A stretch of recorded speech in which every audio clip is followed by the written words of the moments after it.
बंदी छोड़ सतगुरु रामपाल जी भगवान की जय हो।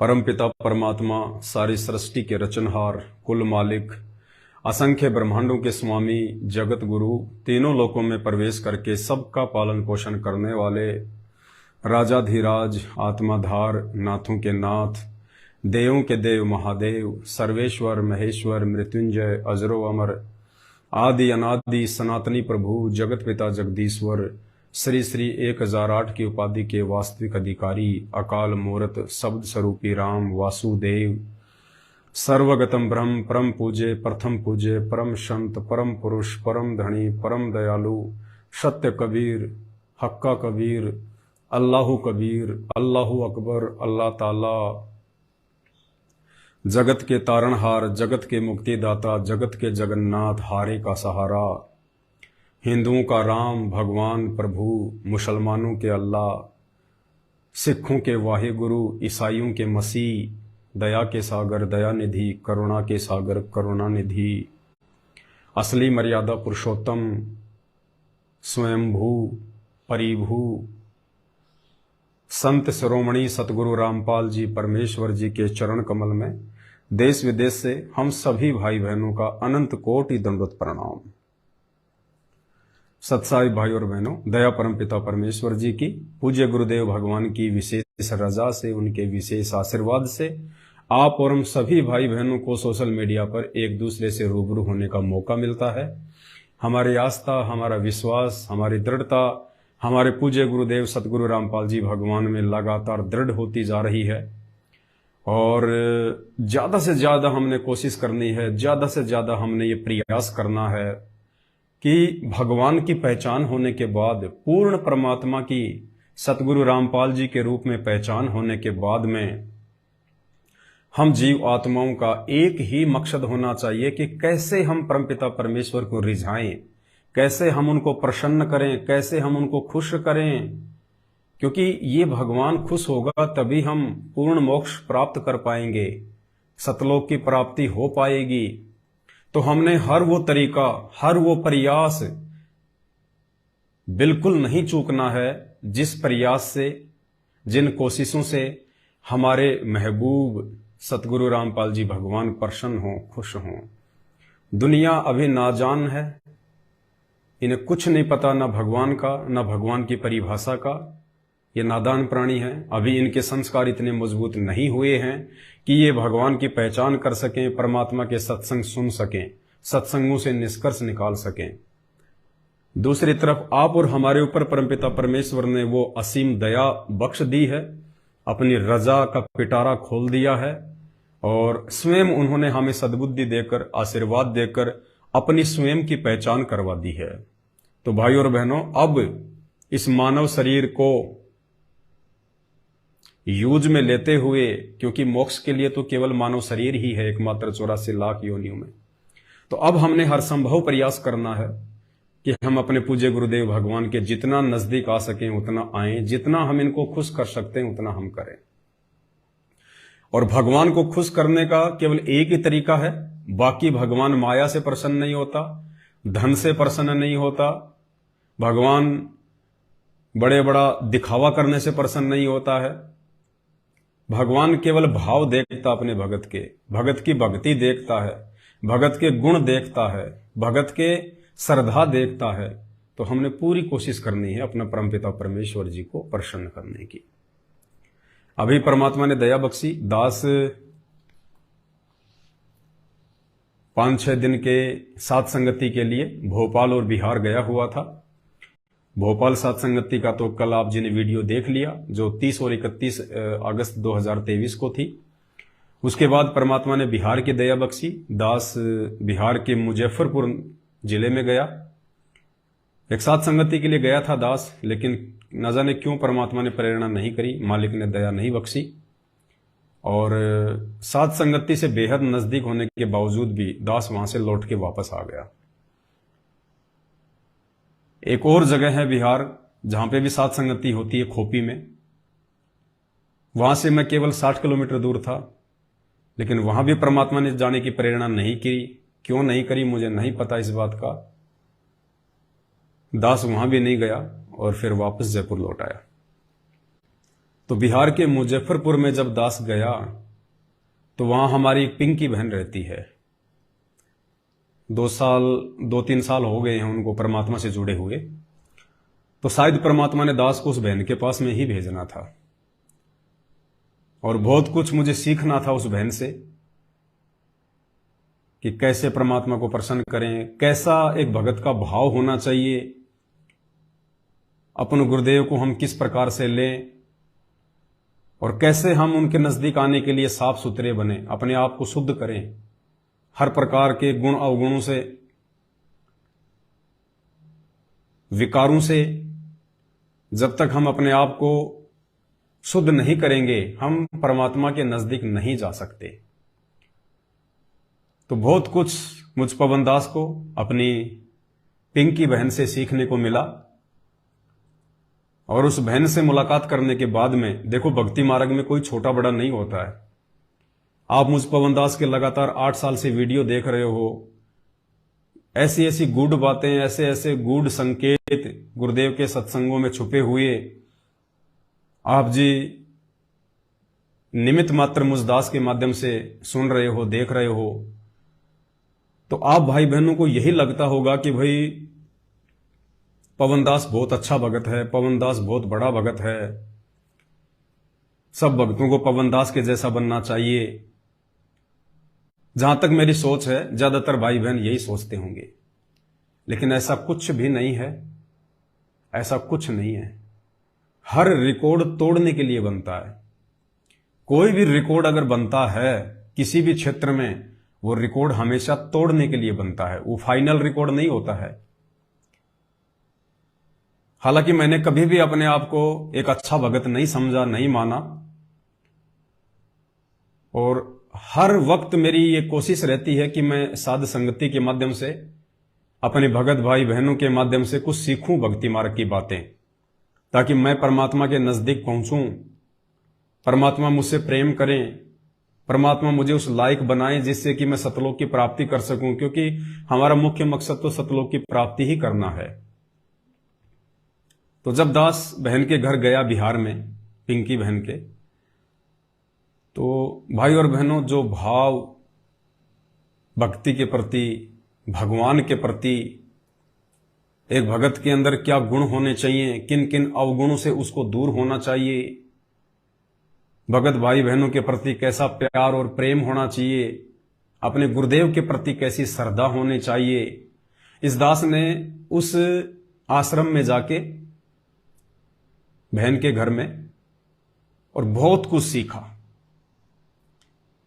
और मुझे अंदर से यह फील हुआ कि पवन दास तू तो अभी उस बहन के नाखून के बराबर भी नहीं है, जो मात्र 2 साल से ही परमात्मा से जुड़ी है, मात्र 2 साल से। तो अभी उस बहन के नाखून के बराबर भी नहीं है। उस बहन के गुरुजी के प्रति भाव, श्रद्धा, भक्तों के प्रति सेवा भाव, हर प्रकार से 5 विकारों से दूर, उनके भगत जी के साथ उनका आपसी तालमेल, सामंजस्य, एक उनकी बेटी है, उस बेटी के भाव, और परमात्मा हर दूसरे तीसरे दिन उनको दर्शन देते हैं, साक्षात परमात्मा उनको दिखाई देते हैं। तो कुछ बातें जो मुझे उस बहन से सीखने को मिली वो मैं आपसे भी शेयर करना चाहूंगा, क्योंकि साध संगति भगवान ने इसीलिए रखवाई है कि एक ने कही दूजे ने मानी, कहे कबीर वो दोनों ज्ञानी। हम लोगों ने सीखना है, हम भगत नहीं हैं, हम भगत बनने का प्रयास कर रहे हैं। तो हमने कोशिश करनी है एक दूसरे के माध्यम से आगे बढ़ने की, कि कैसे हम परमात्मा के नजदीक पहुंचे। तो सबसे पहले तो हमें पहचान हुई भगवान कौन है, परमात्मा कौन है, परमेश्वर कौन है। और जिनको हम भगवान मान के पूजा करते थे, 33 करोड़ देवी देवताओं को, ब्रह्मा विष्णु महेश को, श्री राम श्री कृष्ण को, ईसा मसीह को, हजरत मोहम्मद को, या जितने भी पंथ और संप्रदायों में उन्होंने अपने अपने इष्ट और भगवान बना रखे हैं। तो सबसे पहले तो गुरुदेव भगवान ने हम पर एक विशेष मेहर करी, रजा करी। स्वयं परमात्मा होने के बावजूद भी इन्होंने एक गुरु की भूमिका की, आप और हमें सत्संग समझाए, ज्ञान समझाया, शास्त्रों से हमें भगवान निकाल के दे दिया और पहचान करवा दी कि बेटा शास्त्रों में जिस कबीर के विषय में महापुरुषों ने कलम तोड़ व्याख्या की हुई है वो कबीर कोई और नहीं, साक्षात तुम्हारा गुरु है जो आज धरती पे आए हुए हैं, प्रकट हैं 8 सितंबर 1951 से। तो जैसे कि परमात्मा ने दास को निमित्त बना के और गुरुदेव भगवान को यानी स्वयं को भोग लगवाना शुरू किया ताकि मेरे भक्तों की आस्था और दृढ़ हो, उनका विश्वास और बढ़े, और जो भी उनके प्रारब्ध में कोई संकट हो, कोई कष्ट हो, या इन फ्यूचर भविष्य में उनके संस्कार में कोई दुख तकलीफ आनी हो तो परमात्मा उसको टाल सके। इसलिए परमात्मा पहले से अपनी विशेष आत्माओं के ऊपर मेहर करते हैं। जैसे मालिक को पता था कि द्रौपदी के भाग्य में एक ऐसा कुसंस्कार है जिसके चलते शादी होने के बाद उसकी साड़ी उतारी जाएगी, बीच सभा में उसको नंगा किया जाएगा, वो उसका संस्कार था। लेकिन वो अच्छी आत्मा थी, भगवान की प्यारी आत्मा थी, किसी न किसी जन्म में वो सतगुरु रामपाल जी भगवान की शरण में रही हुई थी। तो परमात्मा ने पहले ही आके एक अंधे महात्मा का रूप बना के और द्रौपदी से साड़ी का दान ले लिया। और हम सबको पता है आगे चल के कैसे सूक्ष्म रूप में उस कबीर परमात्मा सतगुरु रामपाल जी भगवान ने द्रौपदी का चीर बढ़ाया और महिमा हो गई श्री कृष्ण जी की। जबकि श्री कृष्ण जी उस समय जब द्रौपदी का चीर हरण किया जा रहा था उन्हें तो पता भी नहीं था कि द्रौपदी के साथ क्या हो रहा है। वो तो अपनी पत्नी रुक्मणी के साथ में चौपड़ पासा खेल रहे थे, शतरंज खेल रहे थे, उन्हें तो कुछ पता भी नहीं था। तो ठीक इसी प्रकार भाई और बहनों, आप और हम कुछ विशेष और प्यारी आत्माओं के लिए परमात्मा ने यह रास्ता अपनाया है जो द्रौपदी के लिए अपनाया। मालिक हमसे भोग लगवा रहे हैं, मालिक हमसे अपना प्रकट दिवस मनवा रहे हैं, परमात्मा हर वो भक्ति की क्रिया हमसे करवा रहे हैं जिससे कि गुरुदेव भगवान प्रसन्न हो। बाकी हमारे ही भाई बहन जो कि गुरुदेव के कलयुगी परिवार से जुड़े हुए हैं, उन आप फर्जी आश्रमों से जुड़े हुए हैं, जो आश्रम अपने धार्मिक धंधे के लिए गुरुदेव के कलयुगी परिवार ने खोल रखे हैं, वो लोग देखो कैसे राजनीतियां कर रहे हैं, रक्तदान देहदान में उलझे हुए हैं, स्टेडियम बनवा रहे हैं, धरने प्रदर्शन रैलियों में उलझे हुए हैं। और आप और हमसे परमात्मा इतने प्रसन्न हैं कि मालिक ने हमसे वो सभी कुकर्म छुड़वा रखे हैं। हमारा समय ज्यादा से ज्यादा परमात्मा भक्ति में व्यतीत करवाते हैं। ये विशेष मेहर द्रौपदी की तरह केवल साथ संगति से जुड़े हुए भाई बहनों के ऊपर है। तो जैसा कि परमात्मा ने दास को निमित्त बना के भोग प्रसाद लगवाने की एक विधि शुरू की कि वही भोग केवल पूर्ण परमात्मा को लगाया जाता है। घर घर में परमेश्वर को हलवे राम का भोग लगना शुरू हुआ, छोटी भोग की आरती के साथ या बड़ी भोग की आरती के साथ में शुद्ध देसी घी के भंडारे का भोग लगना शुरू हुआ। और हृदय के परमात्मा अपनी आत्माओं से प्रसन्न भी हैं, उनको दर्शन भी दे रहे हैं, हर प्रकार के आध्यात्मिक लाभ और सुख भी दे रहे हैं, उनको महसूस भी करवाते हैं कि बच्चों मैं पल पल तुम्हारे साथ में हूं। दास के घर में भी परमात्मा दया करते हैं, भोग लगता है।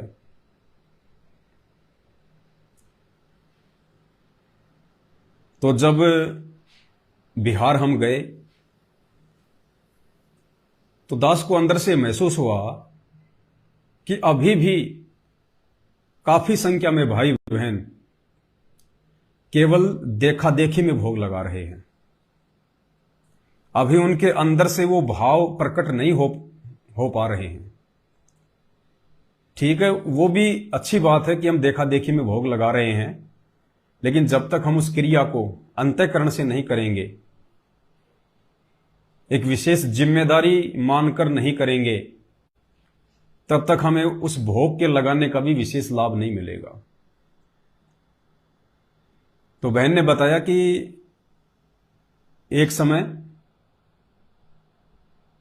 मैं 1 या 2 दिन के लिए कहीं घर से बाहर चली गई थी, पीहर में गई थी या कहां गई थी, उससे पहले रोज गुरुदेव को सुबह शाम बहन भोग लगाया करती थी हलवे राम का।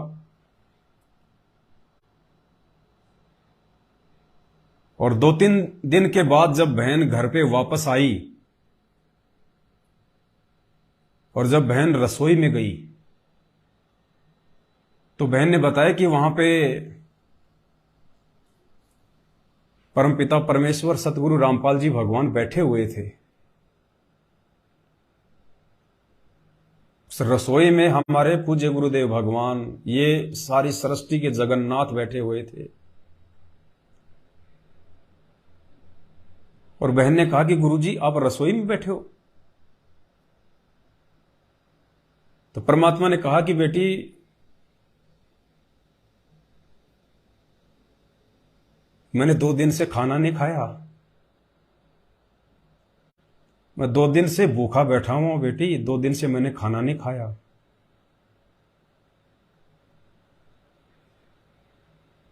उसके बाद बहन ने बताया कि मुझे बहुत अंदर से ग्लानि महसूस हुई, मैं बहुत रोई।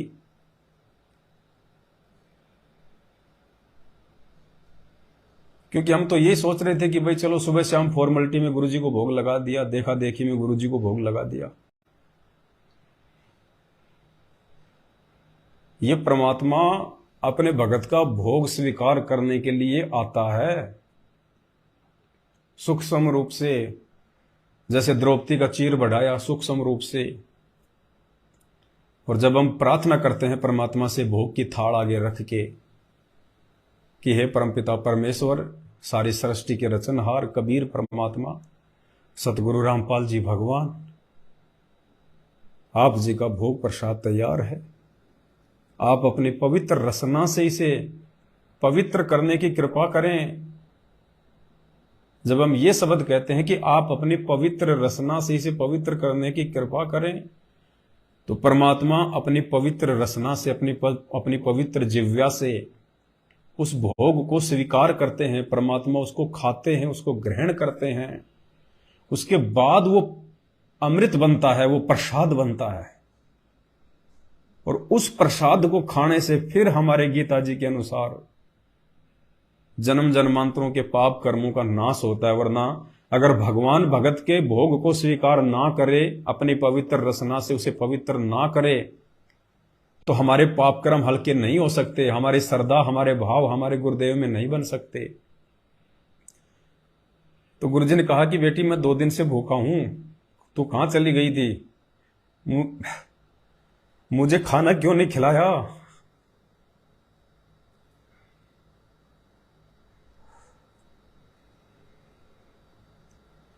तो बहन को महसूस हुआ कि आज से पहले तो मैं भी देखा देखी में भोग लगा रही थी परमात्मा को, कि सब भाई बहन लगा रहे हैं तो हम भी लगा रहे हैं। उस दिन से बहन को महसूस हुआ कि हकीकत में परमात्मा अपने बच्चों का भोग प्रसाद ग्रहण करने के लिए आते हैं। और उसके बाद से बहन ने कहीं भी जाना छोड़ दिया।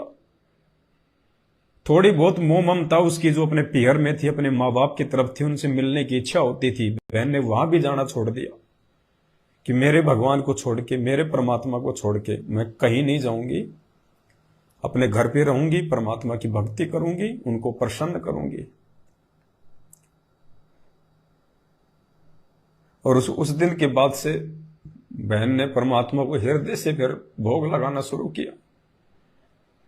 और बहन कहती है कि परमात्मा रह रह के मुझे साक्षात दर्शन देते हैं, साक्षात। मुझ पवनदास पे भी ऐसी दया नहीं बख्श रहे परमात्मा। 8 साल हो गई, मुझ नीच को भी परमात्मा ने कभी सामने प्रकट होकर दर्शन नहीं दिए। और वो कितनी अच्छी आत्मा होगी परमात्मा की।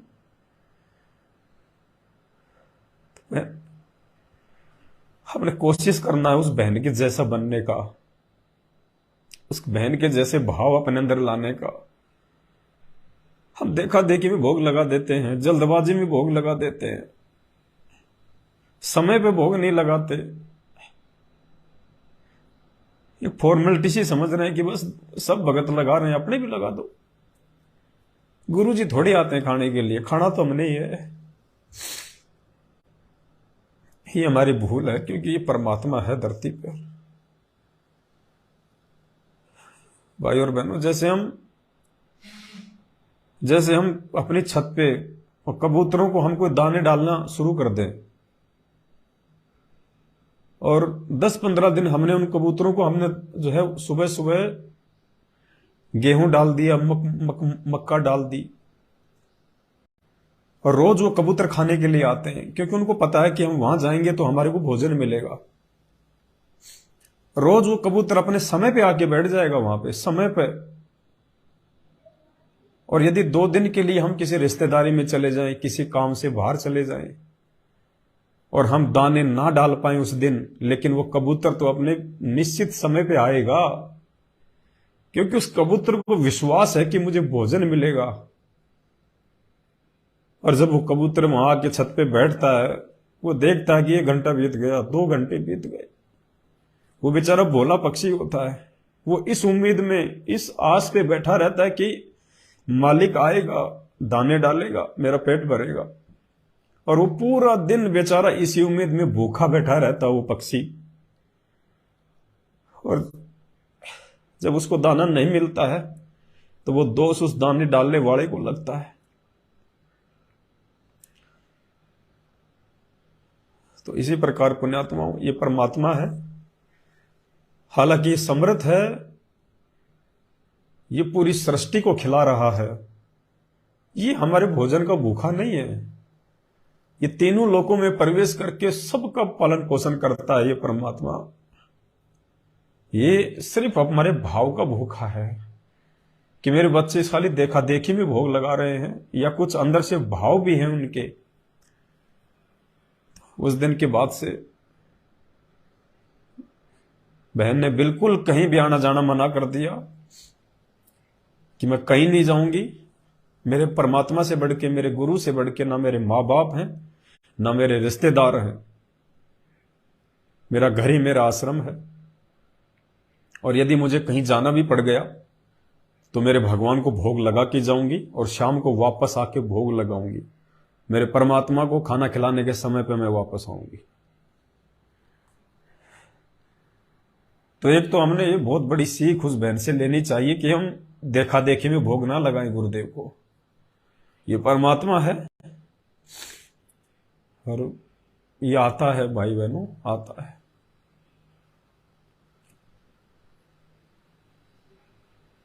उस दिन भी बहन की जो बेटी थी, 14-15 साल की होगी,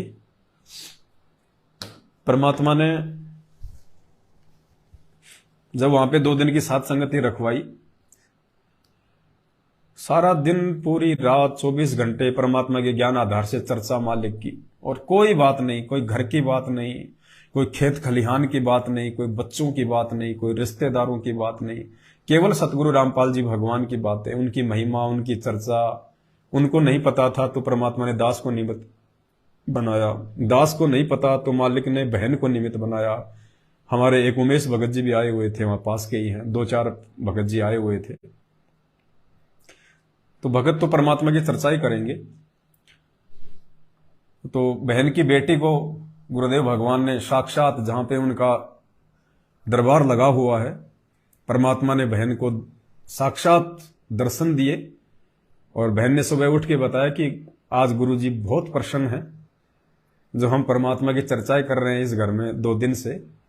तो परमात्मा हम सबके भाव देख के, हमारी श्रद्धा को देख के, कि क्यों तो ये भाग रहे हैं, कभी बिहार, कभी पंजाब, कभी बंगाल। हम कोई काम धंधे के लिए नहीं जाते, बिजनेस के लिए नहीं जाते, पैसे के लिए नहीं जाते। हमारा मकसद है कि हमारे भगत भाई बहन आने वाले विनाशकारी समय से पहले पहले परमात्मा से दिल से जुड़ जाएं। उनको कोई शंका हो भक्ति मार्ग को लेके, गुरुदेव भगवान को लेके, वो निकल जाए, दूर हो जाए, परमात्मा को भोग लगाना शुरू करें, गुरुदेव का प्रकट दिवस मनाएं। इसलिए हम भागादौड़ी कर रहे हैं। सुबह उस बहन को फिर परमात्मा ने दर्शन दिए, और दरबार में गुरुदेव भगवान बैठे हुए हैं, दरबार में गुरुदेव भगवान ने यूं हाथ करके बहन को, बिल्कुल जैसे मतलब प्रसन्न मुद्रा में, और परमात्मा ने अपनी इस मुद्रा में, और जब हम लोग आरती कर रहे थे उस समय सबको दर्शन दिया परमात्मा ने। और बहन ने बताया कि गुरुदेव भगवान के पीछे बैक साइड में सूरज की किरणें फूट रही थी, गजब का तेज था, ओरा, परमात्मा के ओरा था पीछे पूरा। और परमात्मा हंस हंस के सबको, हाँ सॉरी, हम नित्यनेम नहीं कर रहे थे, मतलब 4 या 5 बजे का समय था, सब लोग हम सो रहे थे उस समय। तो बहन ने बताया कि परमात्मा ने सभी सूतों को आशीर्वाद दिया। बिल्कुल बहुत प्रसन्न थे गुरुजी, बहुत प्रसन्न। गुरुजी मुस्कुरा रहे थे, हंस रहे थे, गुरुजी प्रसन्न थे, और खूब गुरुजी ने सबको आशीर्वाद दिया वहां पे।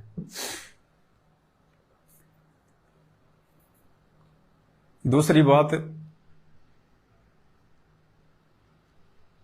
बहन ने जो परमात्मा का दरबार लगाया हुआ है अपने घर पे,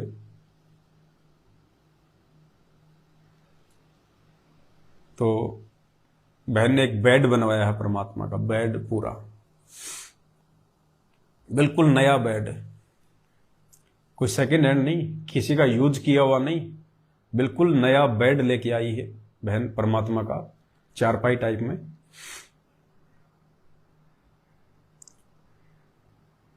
और बहन ने फिर हमें ये बताया कि भाई जब परमात्मा भोजन करने अपने भगत के घर पे आते हैं, हलवा प्रसाद ग्रहण करने परमात्मा भगत के घर पे आते हैं, यानी जब भगवान अपने भगत के घर पर ही भोजन लेने के लिए आते हैं, तो भगवान सोएंगे कहां? भगवान विश्राम भी तो करेंगे। भाई हमारे घर पे कोई रिश्तेदार आता है तो खाना भी हमारे घर पे खाएगा और विश्राम भी हमारे घर पे ही करेगा। तो हमारी कोशिश होती है कि रिश्तेदार को हम अच्छी जगह पे सुलाएं, हम सोते हैं उससे भी अच्छी जगह पे सुलाएं। तो बहन ने कहा कि मुझे प्रेरणा हुई अंदर से कि जब गुरुजी भोजन करने के लिए घर पे आ रहे हैं अपने भक्तों के, तो विश्राम भी तो करेंगे परमात्मा। ऐसा थोड़ी कि खाना खाते ही भाई गुरुजी जो है वो चले जाएंगे, लेकिन गुरुजी विश्राम करेंगे कहां पे? तो ये प्रेरणा करके और बहन ने एक बेड बनवा रखा है परमात्मा के लिए, और उस बेड पे बहन ने परमात्मा के लिए नीचे एक बहुत अच्छा सा एक जो है गद्दा बिछा रखा है, उसके ऊपर सफेद एक चादर बिछा रखी है, और एक तकिया लगा रखा है परमात्मा जी के लिए, गुरुदेव भगवान के लिए। ओढ़ने के लिए बहन ने एक हल्का सा एक कंबल रखा हुआ है, और वहीं पे बहन ने परमात्मा का जो है वो दरबार लगा रखा है। और जब भी बहन को वो कपड़े साफ करने होते हैं जो परमात्मा के लिए उसने जो बिछा रखे होते हैं, जो चादर वगैरह होती है, तो देखो कितनी मतलब साध संगति में बैठने से, भगत भाई बहनों के बीच में बैठने से ही हमारे को सद्बुद्धि आएगी, जानकारी मिलेगी। अब एक तो आपने परमात्मा का गद्दा लगा दिया ओढ़ने बिछाने के लिए, और जब आपको लगा कि अभी इसको मतलब साफ करना है, धोना है, तो एक तो होगा सीधा जाके उठा के ले आए, वो तकिया भी उठा लिया, उसकी खोल निकाल ली, बेडशीट आपने खींच ली, ओढ़ने का जो कंबल था वो आपने उतार लिया। नहीं, बहन ने कहा कि पहले मैं यही गलती करती थी, मैं चादर को खींच लेती थी, अचानक से मैं तकिया उठा लेती थी और फिर उनको साफ करके वापस रख देती थी। फिर एक दिन मुझे परमात्मा ने प्रेरणा करी कि मुझे क्या पता कि परमात्मा इस वक्त बेड पर विश्राम कर रहे हैं या इस वक्त परमात्मा अपने किसी और भगत के घर पे या कहीं और परमेश्वर गए हुए हैं। मुझे क्या पता जिस समय मैं चादर खींच रही हूं, क्या पता मेरे गुरुदेव भगवान विश्राम कर रहे हों। तकिया मैंने उठा लिया, क्या पता मेरे गुरुजी लेटे हुए हों। तो ये तो अपमान हो गया। अरे रिश्तेदार 2 दिन से हमारे घर पे है और उसकी चादर यदि मैली हो गई, तकिया यदि चेंज करना है, तो हम उसके सिर से अचानक से खींचते नहीं है, हम वो चादर अचानक से खींचते नहीं है। ये उसका अपमान होता है, उसकी बेइज्जती होती है।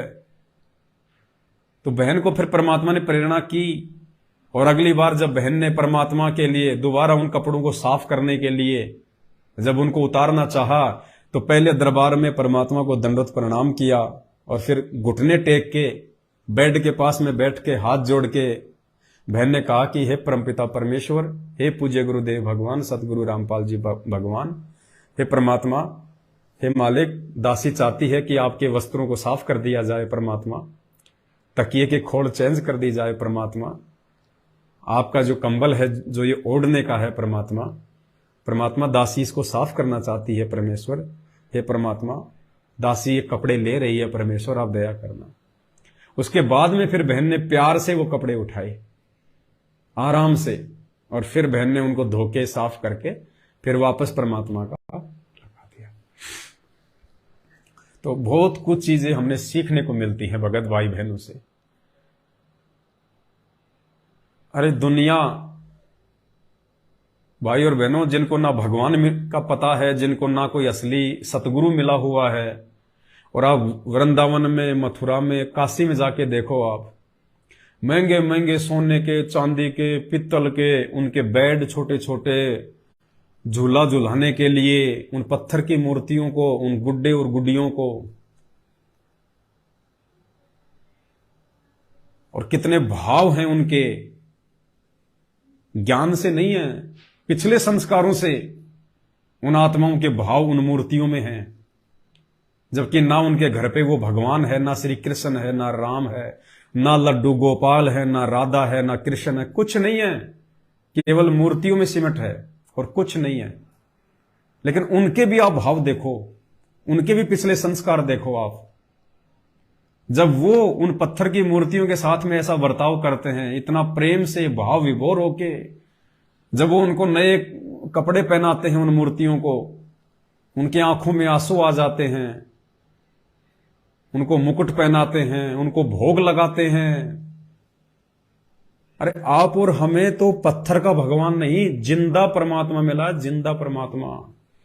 गरीब जिंदा जोगी जगत गुरु मालक मुर्शद पीव, हमें तो जिंदा सतगुरु मिल गया, पूर्ण परमात्मा मिल गया, साक्षात आ गया। अब हमने तो हर वो क्रिया बड़े प्यार और प्रेम के साथ में करनी है। तो दास को भी परमात्मा ने अंदर से प्रेरणा की, और दास तो भाई और बहनों हिसार की जेल में रह के आया है, इसलिए दास को तो पता है कि वहां पे जो कैदी होते हैं, मुजरिम होते हैं, या वैसे भी जो जेल में चला जाता है, तो कैसे सोने की व्यवस्था है, कैसे खाने की व्यवस्था है। तो हिसार जेल में तो सीमेंट के बेड बने हुए हैं, सीमेंट के बेड, पत्थर के बेड, और ओढ़ने बिछाने के लिए क्या दिया जाता है, कम्बल। वो काले काले कम्बल जो पहले फौजियों को मिलते थे, जिनमें रोए रोए से होते थे, उनको ओढ़ते ही सारे शरीर के काले काले धागे से चिपक जाते थे। वो कम्बल मिलते हैं वहां पे, एक ओढ़ने का, एक बिछाने का।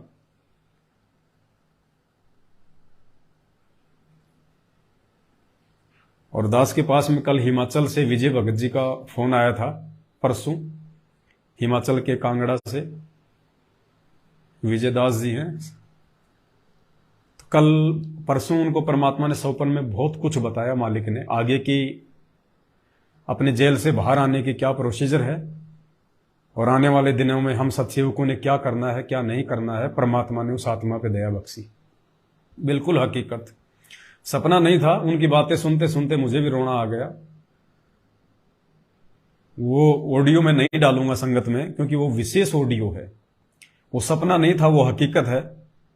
और परमात्मा ने अपने सत्सेवक बच्चों को आगे क्या क्या देना है, किस प्रकार से भक्ति मार्ग पे लगा के रखना है, कैसे परमात्मा दया करेंगे, कहां गुरुजी आएंगे, जेल से जब बाहर आएंगे तब कहां आएंगे, ये सारी बातें परमात्मा ने उन भगत जियों को निमित्त बना के दास तक पहुंचाई है।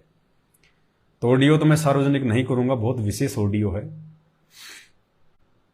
तो भगत जी ने बताया कि मुझे कुछ नहीं पता भगत जी, मैं तो कभी जेल भी नहीं गया, लेकिन जब सौपन के माध्यम से परमात्मा ने उनको जो सौपन दिया,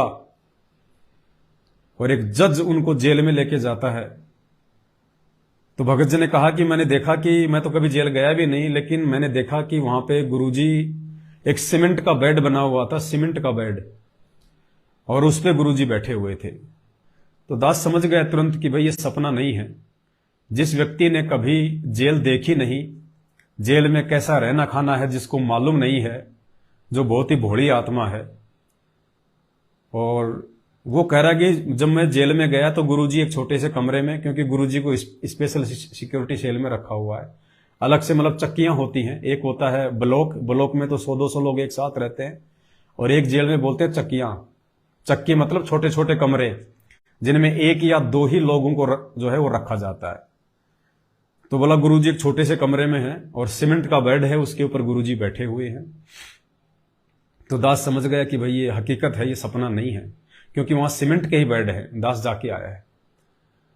तो उस आधार से भी पुण्यात्माओं फिर दास को परमात्मा ने प्रेरणा की कि हम तो अपने घर पे देखो कैसे कैसे मतलब बेड पे सोते हैं। हालांकि दास तो बेड पे नहीं सोता है, परमात्मा ने दया बख्शी हुई है। पहले सोते थे, लेकिन एक बेड था वो भी परमात्मा ने अपने किसी भगत भाई बहन को दिलवा दिया कि भाई आप ले लो। और दास तो 4-4, 500 रुपए के जो गद्दे आते हैं, जो टेंट हाउस में मिलते हैं, जो ब्याह शादी में जो भेजे जाते हैं, दास ने तो वो ला रखे हैं और उनको जमीन पे बिछा के अपना सहपरिवार अपना विश्राम करते हैं।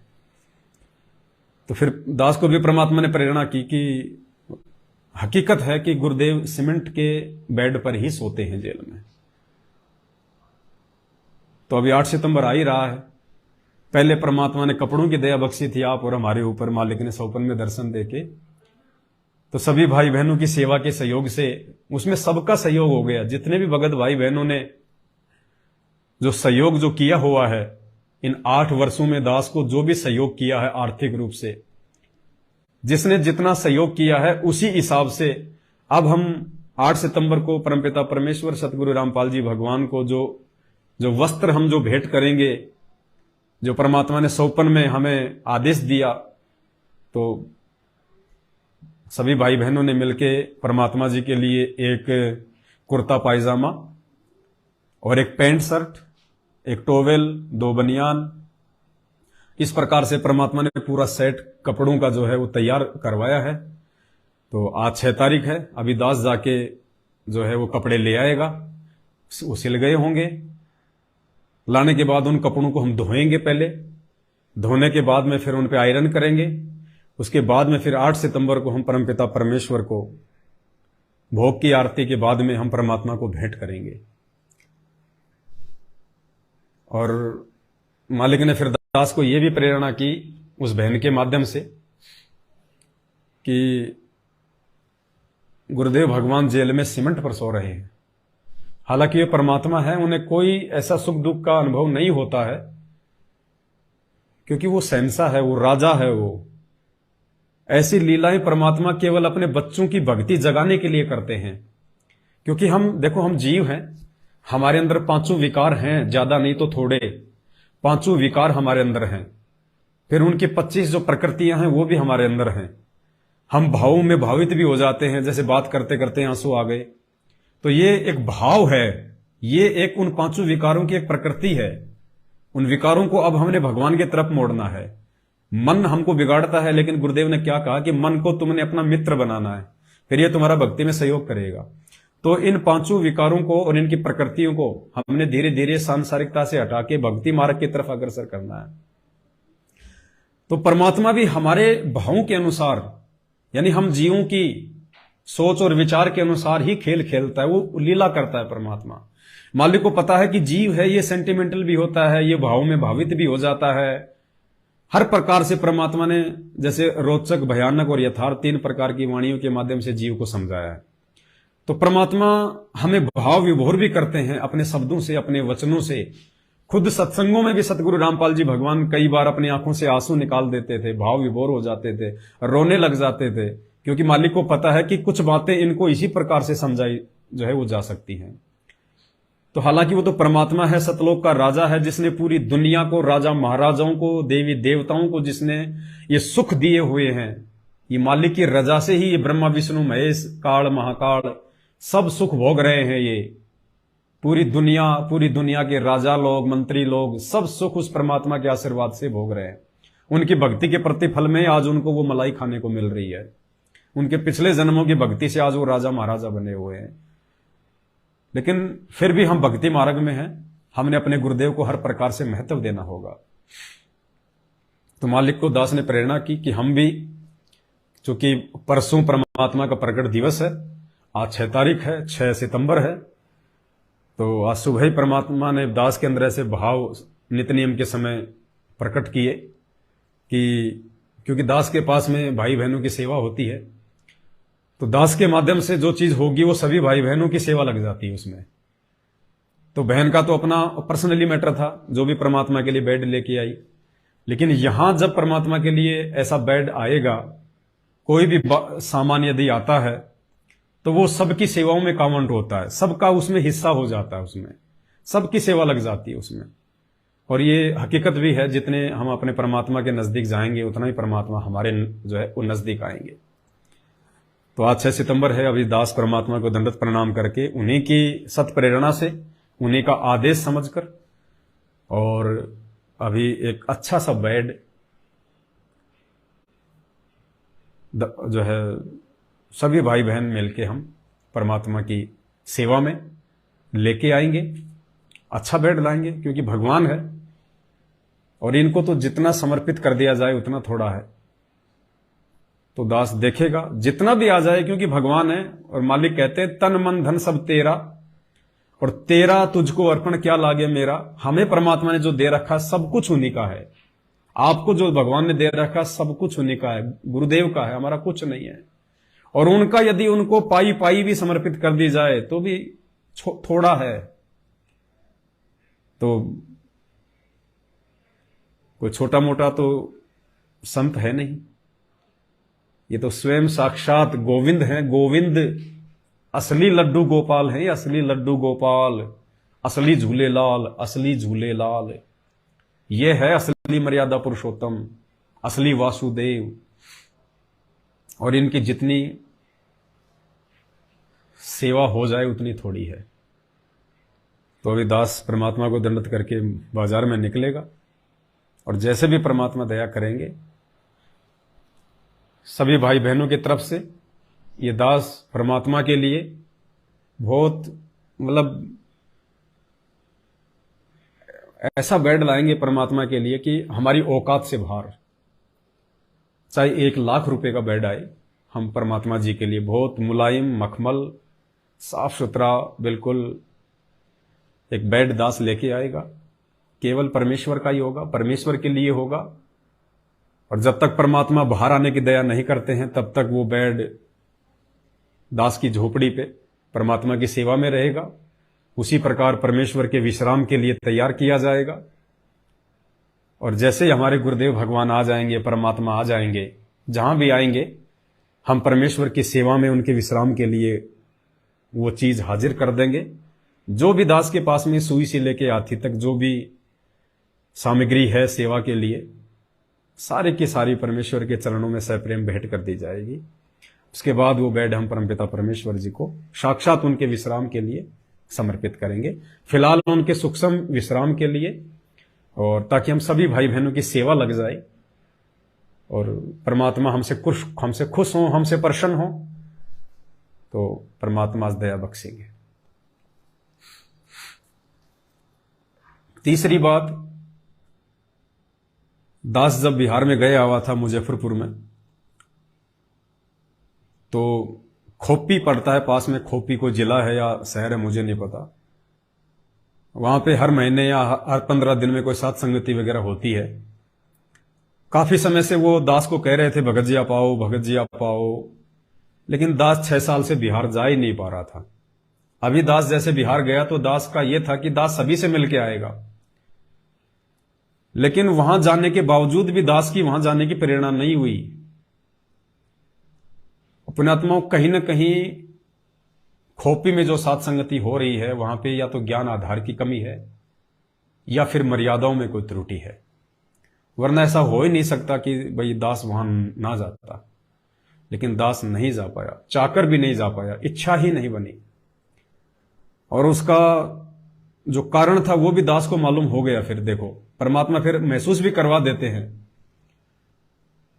दूसरे दिन उस बहन के घर पे जब हम थे तो वहां एक भगत के पास में, और खोपी में जो साथ संगति रखवाते हैं डॉक्टर भगत जी हैं, देवेंद्र है या क्या नाम उनका, शायद देवेंद्र दास जी है या क्या है, तो उनका फोन आता है और वो उनको कहते हैं कि 8 सितंबर को अपन सात संगति रख रहे हैं यहां पे खोपी में, और गुलाब जामुन बनेगी, एक दो मिठाई और बताई उन्होंने फोन पे कि गुलाब जामुन, और दास भी सुन रहा था कि गुलाब जामुन बनेगा, मिठाइयां बनेंगी।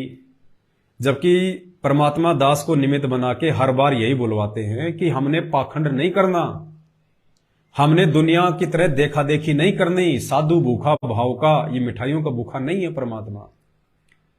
और दास ने यह कहा था कि आप अपने घर पे जब परमात्मा का प्रकट दिवस मनाएं पर्सनली, और इस 8 सितंबर को हमने कहीं कोई साथ संगति में नहीं जाना, हमने कहीं कोई साथ संगति नहीं रखवानी। दास के बार बार विनती करने के बावजूद भी उन्होंने खोपी में एक साथ संगति रखी है। और अभी भी दास के पास में बंगाल से एक मैसेज आया है, उन्होंने भी 3 दिन की साथ संगति रखवाई है। भाई कौन से दिन सुधरोगे मेरे भाई, कौन से दिन सुधरोगे? अरे भगवान तुम्हारे घर पे आने को तैयार है 8 सितंबर को, और तुम भगवान को अपने घर पे बुलाना नहीं चाहते, तुम अपने घर को आश्रम बनाना ही नहीं चाहते, तुम अपने गुरुदेव भगवान के पावन चरण कमल अपने घर पे रखवाना ही नहीं चाहते। तुम जो भगत भाई बहन 8 सितंबर को भी, विशेषकर 8 सितंबर को भी, बाकी दिन जाओ ना। दास ने यह प्रार्थना की कि 8 सितंबर को तो कम से कम अपने घर पे रह के गुरुदेव भगवान को भोग लगाओ। 8 सितंबर को तो कम से कम भगवान को अपने घर पे प्रकट करो, उनको आना पड़ेगा। आप चाहे सूखी रोटी का भोग लगाओ भगवान को। मालिक कहते हैं व्यंजन 36 ये ना चावे, जो मिल जावे रुचि रुचि पावे, भावले देख प्राणी का, आज लग्या साहिब को भोग दिन के टुकड़े पानी का। जरूरी नहीं है कि आप गरीब हैं तो आप हलवा बनाएं, आप देसी घी का भोजन बनाएं। आप 2 दिन की सूखी रोटी का भी यदि आपके घर में है, जैसा आप खा रहे हैं वैसा भी यदि आप गुरु को भोग लगाएंगे तो भगवान आपके भाव का भूखा है, उस रोटी का भूखा नहीं है। भगवान तो इस गंदे लोग की किसी चीज को खाता भी नहीं है, परमात्मा नहीं खाता। ये तो आप और हमारे को परमात्मा शुद्ध करके खिला रहा है, शुद्ध करके। अरे 5 तत्व में आते हैं जितने भी अनाज है ये, और इनमें कितनी जो है गंदगी होती है, कितना ये मलिन होता है अन्न। कैसे उगता है खेत में? हम किसी भी चीज का मान लीजिए आज हमने भगवान को आम का भोग लगाया, हमने किसी फल फ्रूट का भोग लगाया, अब वो आम पैदा कैसे हुआ? बीज से, गुठली से। और जिस गुठली से वो आम पैदा हुआ जिसका आप भोग लगा रहे हो, जिस बीज से वो आम बना है जिसका आप भोग लगा रहे हो, वो आम आप कहां से लाए? मार्केट से। मार्केट में कहां से आता है? बाग से। और बाग में वो आम कैसे बना? बीज से, गुठली से। और वो गुठली क्या पता किसी शराबी ने, किसी गुटखा खाने वाले ने, किसी चोर ने, किसी व्यभिचारी ने, वो गुठली जब वो आम था उस आम को खाया उसने, उस गुठली को उसने खूब उसने चूसा अपने गंदे मुंह से, और उसने खेत में फेंक दिया। वो गुठली आम का जो है पौधा बन गई, उस पौधे से फिर आम बन गए, फिर उस आम को हम मार्केट से अपने घर पे लाए और हम भगवान को भोग लगा रहे हैं। किसी ने बेर खाए, बेर जो सबरी ने राम को खिलाए थे। अब बेर आदमी खाएगा कैसे? मुंह में लेगा, ढंग से उसको चिगलेगा और फिर उसको फेंक देगा, उसको बीज को। वो बीज उग गया, पौधा बन गया, उसके बेर लग गए, वो बेर तोड़ के हम भगवान को भोग लगा रहे हैं। खेत में हम लोग गेहूं उगाते हैं, गेहूं में खेत में लोग जो है मतलब फ्रेश होने के लिए जाते हैं गांवों में सुबह सुबह। जो पशु पक्षी है वो भी जाते हैं, और पशुओं का तो लैट्रिन, पशुओं का तो गोबर ही गेहूं में डाला जाता है। इंसान भी सुबह सुबह गांव में लैट्रिन करने के लिए उन खेतों में जाता है, और वो खाद बन के उस गेहूं में जाता है। गेहूं से फिर वो गेहूं बनता है, पौधे से गेहूं बनता है, उस गेहूं की फिर चपाती बना के हम भगवान को भोग लगा रहे हैं। तो भगवान नहीं खाता। यहां का जो अन्न है, चाहे फल फ्रूट है, वो गंध है, वो मलिन है। अरे भगवान तो हमें उसको शुद्ध करके दे रहा है, हमें। आप अपनी पवित्र रसना से इसे पवित्र करने का प्रयास करें। भगवान तो इस गंदे लोक की किसी वस्तु को हाथ भी नहीं लगाता, छूता भी नहीं है। जब त्रेता युग में रानी इंद्रमती ने यह प्रतिज्ञा की थी कि सबसे पहले अपने भगवान, सबसे पहले एक साधु को खाना खिलाऊंगी, उसके बाद में मैं खाऊंगी, तो एक समय ऐसा आया कि सभी साधु मेले में चले गए, कुंभ के मेले में। रानी को 2 दिन से कोई साधु नहीं मिला भोजन करवाने के लिए, और जब तक साधु ना खाए उसने भी नहीं खाना था। तो परमात्मा अपनी आत्मा के लिए साधु का रूप बना के गए, और जब इंद्रमती के घर पे गए, इंद्रमती उनको लेके आई, उनको घर पे उनको खाना रखा, तो क्या कहा परमात्मा ने कि बेटी मेरा शरीर ये भोजन करने का नहीं है। ऐसनावीरम शुक्रम अकायम, और रोज हम पढ़ते हैं नित्य नियम में, गरीब ऐसा सतगुरु हम मिला तेज पुंज के अंग। ये परमात्मा आप और हमारी तरह हाड़मास का नहीं है। इस परमात्मा सतगुरु रामपाल जी भगवान का शरीर अनाज खाने से नहीं चलता है, हवा लेने से नहीं चलता है, क्योंकि इनका शरीर 5 तत्वों से भिन्न है, नूरी है।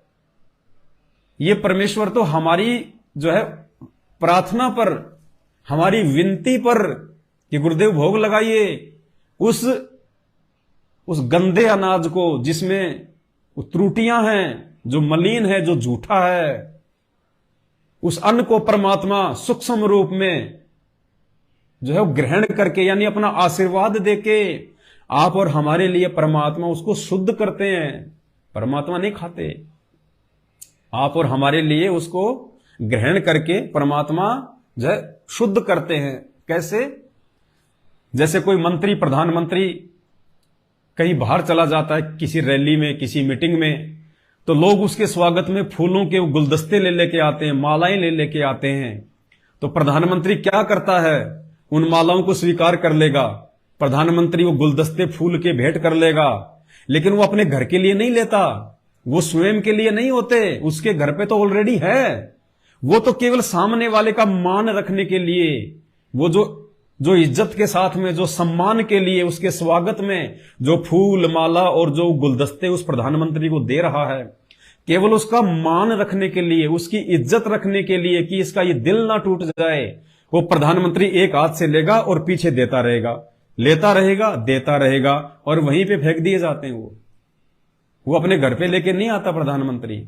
तो ठीक इस प्रकार ये पूर्ण परमात्मा प्रधानमंत्रियों का प्रधानमंत्री सतगुरु रामपाल जी भगवान उस अनाज को, उस अन्न को, जो इस गंदे लोक का है, जो कितने जीवों की हत्या के बाद में जो है वो पैदा होता है, कितनी हत्या के बाद में हम उसमें यूरिया डालते हैं, नीचे कितने जीवाणु मर जाते हैं, हम जमीन की जुताई करते हैं, कितने जीवाणु उसमें जो है हल लग लग के मर जाते हैं, जब हम उसकी कटाई करते हैं कितने जीवाणु उसमें मरते हैं, उसमें यूरिया डाल देते हैं, उसमें कोई रोग ना लग जाए, हम लोग उसमें पेस्टिसाइड का छिड़काव करते हैं, कीटनाशक दवाई का, कीटनाशक, कीट मानी जीव, बैक्टीरिया, जीवाणु, और नाशक मानी उनका नाश करने वाली दवाई, यानी उन जीवाणुओं को मारने वाली दवाई, उन कीट पतंगों को मारने वाली दवाई हम यूज करते हैं, कीटनाशक।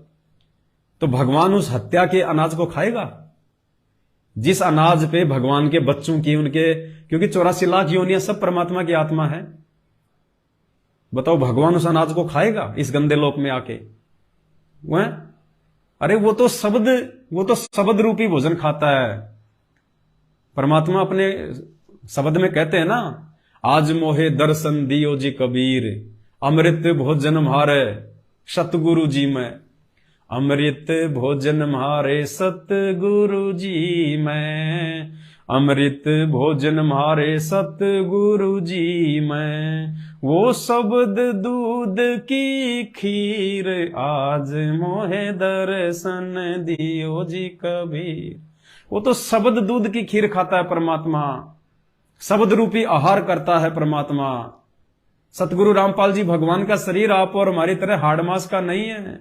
दिखाई देते हैं, एक खिलौना, एक गुड़िया, वो दिखाई जरूर देते हैं हमारे को इंसान के जैसे, बच्चों के जैसे, लेकिन उनका हाड़ मांस नहीं होता उनमें। ऐसे ही ये परमात्मा है, ये तो अमृत भोजन खाता है। वो अनाज, वो भोग परमात्मा आप और हमारे को शुद्ध करके देता है, ताकि हमारे ऊपर पाप ना चढ़े, और जो पहले वाले पाप हैं उनका सत्यानाश हो।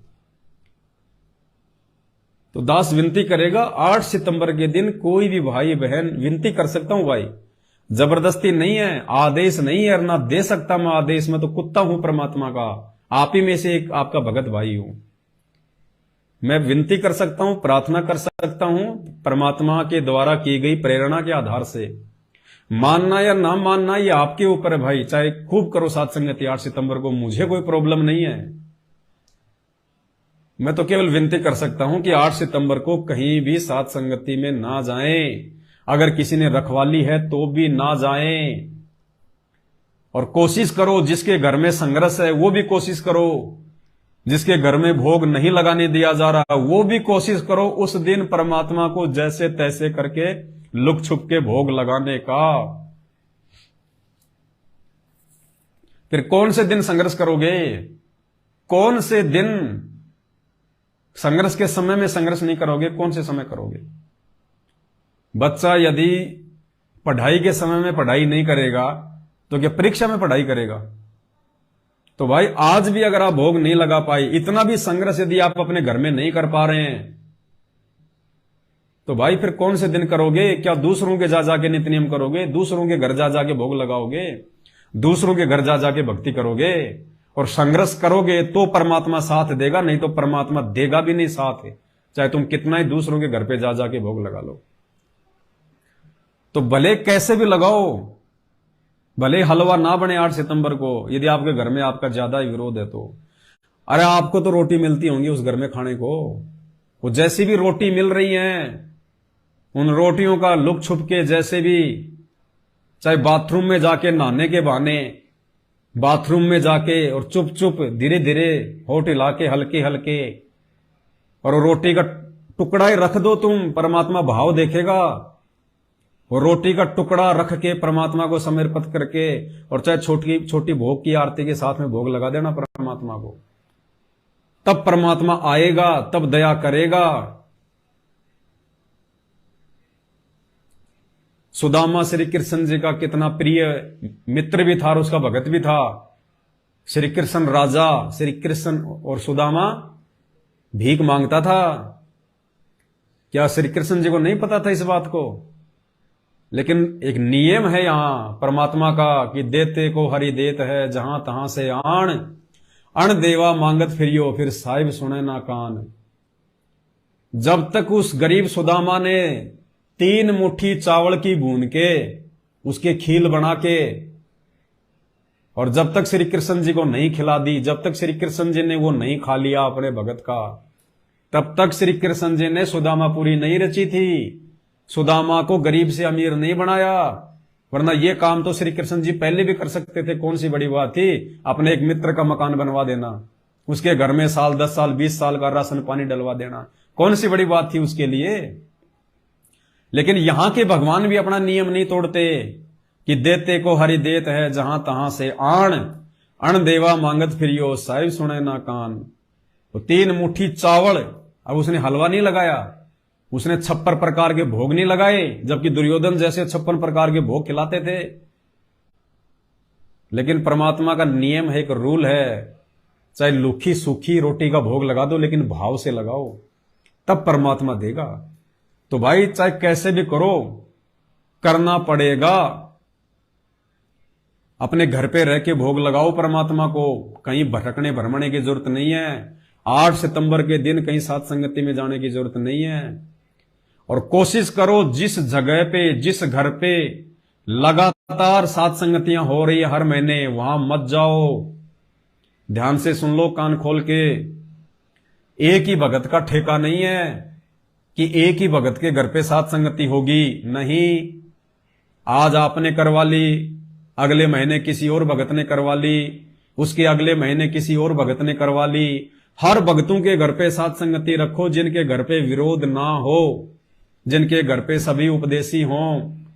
और यदि सभी उपदेशी नहीं हैं और किसी भी प्रकार से यदि वो विरोध नहीं करते हैं, तो ही सात संगति रखवानी है। सात संगति में जाने से पहले पूछ लिया करो, भगत जी कौन कौन उपदेशी है?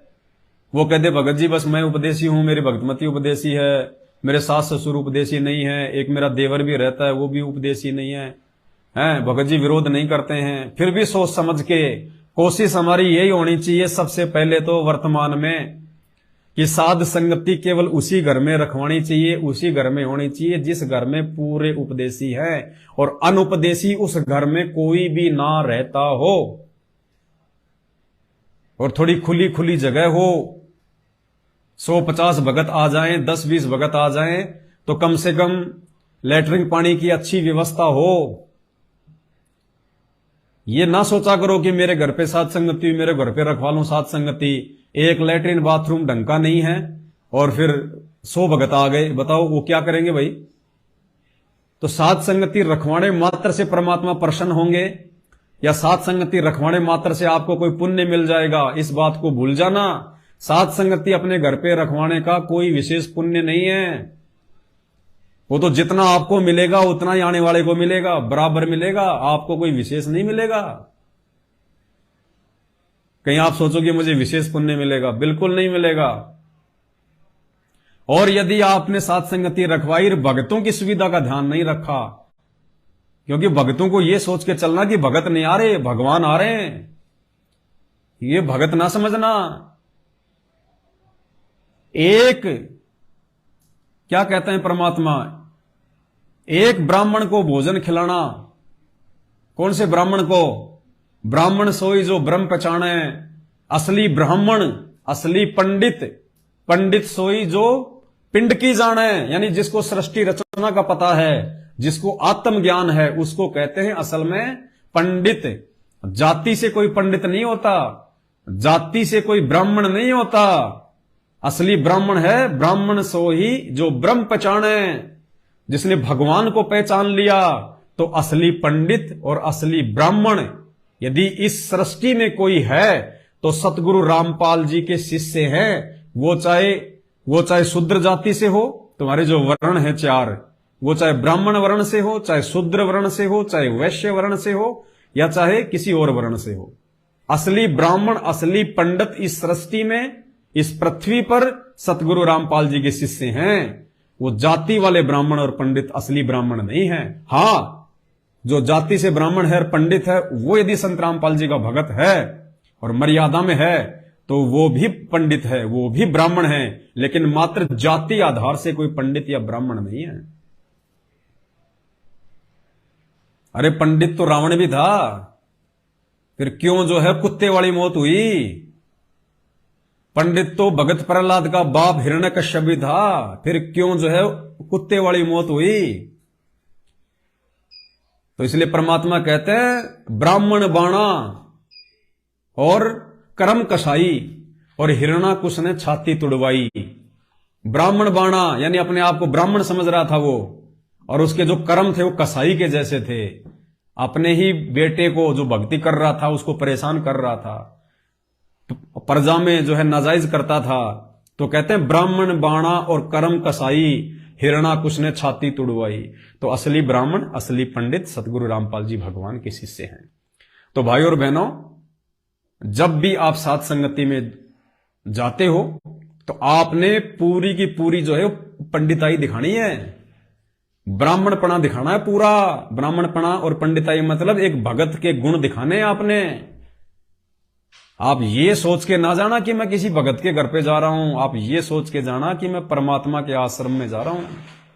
और जिसके घर पे साध संगति है वो ये ना सोचे कि कोई भगत आ रहा है, वो ये सोचे कि भगवान आ रहे हैं। भगवान अगर उनकी सेवा में, उनके सम्मान में, उनके आदर भाव में, उनकी सुविधाओं में और मेरे बोलने चलने में यदि किसी की आत्मा दुख गई, किसी का दिल दुख गया, तो ये ना सोचना कि मैंने एक भगत का जो है वो दिल दुखा दिया। नहीं, आपने भगवान का दिल दुखाया है, क्योंकि आपके घर पे कोई खाना खाने के लिए नहीं आ रहा, आपके घर पे कोई आपकी बिल्डिंग देखने के लिए नहीं आता, आपकी शानो शौकत देखने के लिए नहीं आते भगत।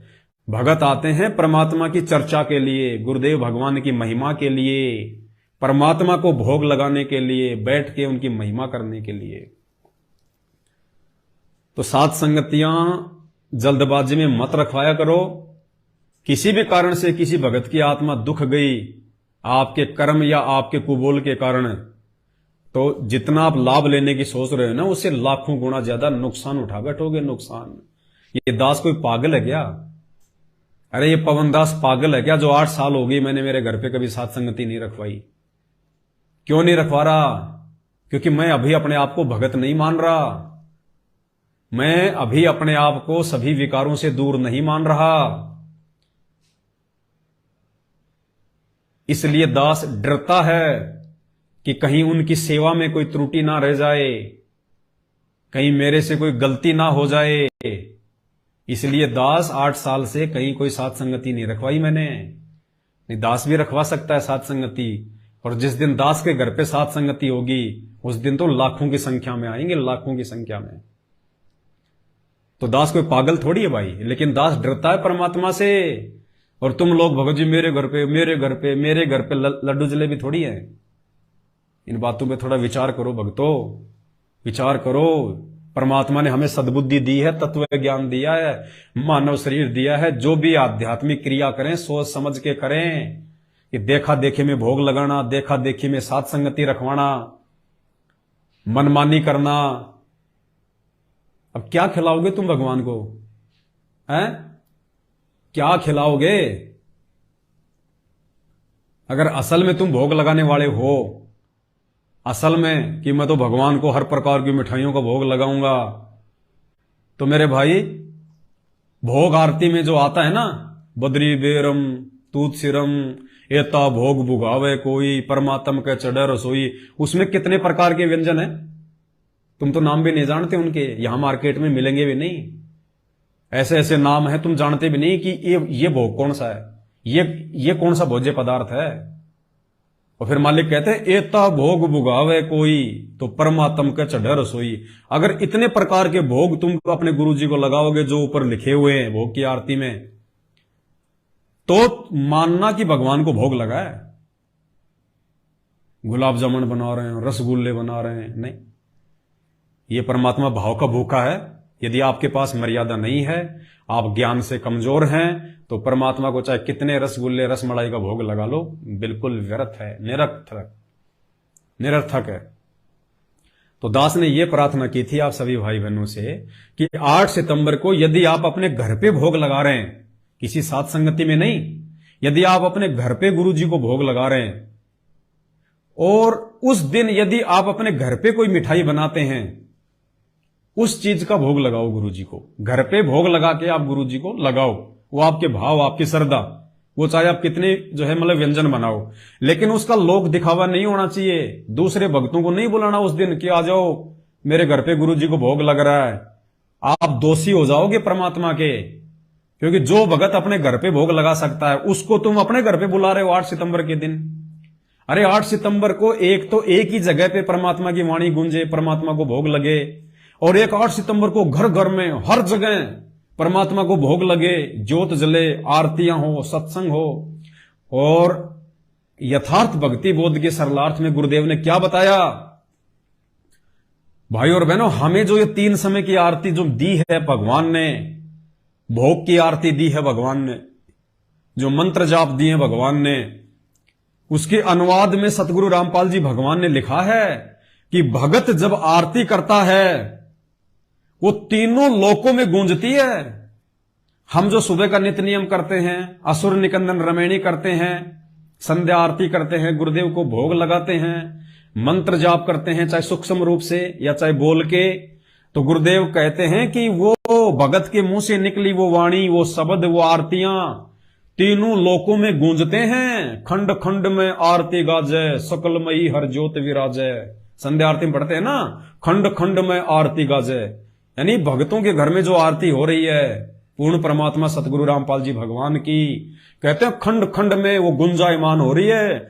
देवता भी ऊपर बैठ के उन आरतियों का आनंद लेते हैं, आनंद। जिन आरतियों को हम खाली देखा देखी में गा देते हैं, जल्दबाजी में हम उनको गा देते हैं, उन आरतियों का देवता भी बैठ के आनंद लेते हैं कि देखो इस घर में भगवान की वाणियां चल रही हैं। अरे गायक कलाकार क्या जल्दबाजी में गाना गा देता है? क्या जल्दबाजी में जैसा वैसी लय आई, जैसी धुन आई वैसा बोल देता है? क्या मायूस होकर गाना गाता है? उस गायककार को इस बात का पता है कि मैं जो गाना गा रहा हूं ये भले ही मैं अकेला गा रहा हूं, लेकिन आने वाले दिनों में घर घर में, सिनेमा घरों में, हर किसी के मोबाइल में ये गाना गूंजेगा।